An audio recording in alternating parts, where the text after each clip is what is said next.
അപ്പോൾ നമ്മുടെ വന്ദേ ഭാരത് നമ്മുടെ കേരളത്തിൽ അനുവദിച്ച് കിട്ടിയിട്ട് മാസങ്ങൾ കഴിയുമ്പോൾ വന്ദേ ഭാരതിനകത്തുള്ള ക്ലീൻലിനെസ് എങ്ങനെയൊക്കെയാണ് എന്ന് നമുക്ക് ചുമ്മാ ഒന്ന് ജസ്റ്റ് നോക്കാം. ഓക്കെ, അപ്പോൾ അതെ ക്യാബിനൊക്കെ ഇത്തരത്തിലാണ്.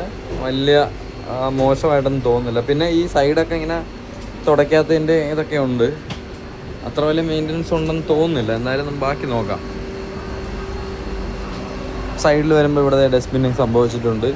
ഇതിപ്പോൾ ഇവിടെ ട്രിവാൻഡ്രത്ത് നിന്ന് എടുക്കാൻ പോകുന്നതേ ഉള്ളൂ വണ്ടി. പിന്നെ ഈ സൈഡൊന്നും അത്ര വലിയ തുടയ്ക്കൽ ഉണ്ടെന്ന് തോന്നുന്നില്ല. പിന്നെ നമുക്ക് ഒരു ഇന്ത്യൻ സ്റ്റൈൽ വാഷ്റൂം എങ്ങനെ ഉണ്ടെന്ന് നോക്കാം. ഓക്കെ, അപ്പോൾ അത്യാവശ്യം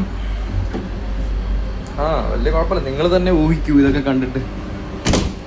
അപ്പം ഇത്തരത്തിലാണ് മാസങ്ങൾ പിന്നിടുമ്പോൾ വന്ദേ ഭാരത് സൂക്ഷിക്കപ്പെടുന്നത്. അപ്പോൾ ഇനി വേണമെങ്കിൽ ജസ്റ്റ് കോച്ചിനകത്തൊന്നുകൂടെ കാണാം. ഓക്കെ, കോച്ചിനകം വലിയ സീനൊന്നുമില്ല. അത്യാവശ്യം സ്പ്രേ ഒക്കെ അടിച്ച് നല്ല സെറ്റ് ചെയ്ത് വെച്ചിട്ടുണ്ട്.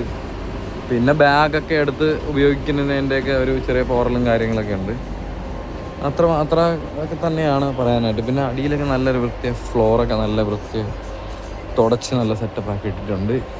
മുകളിലായാലും നല്ല ക്ലീൻനെസ് ഉണ്ട്. ജസ്റ്റ് ചെറിയ പൊടികളുണ്ട് കേട്ടോ.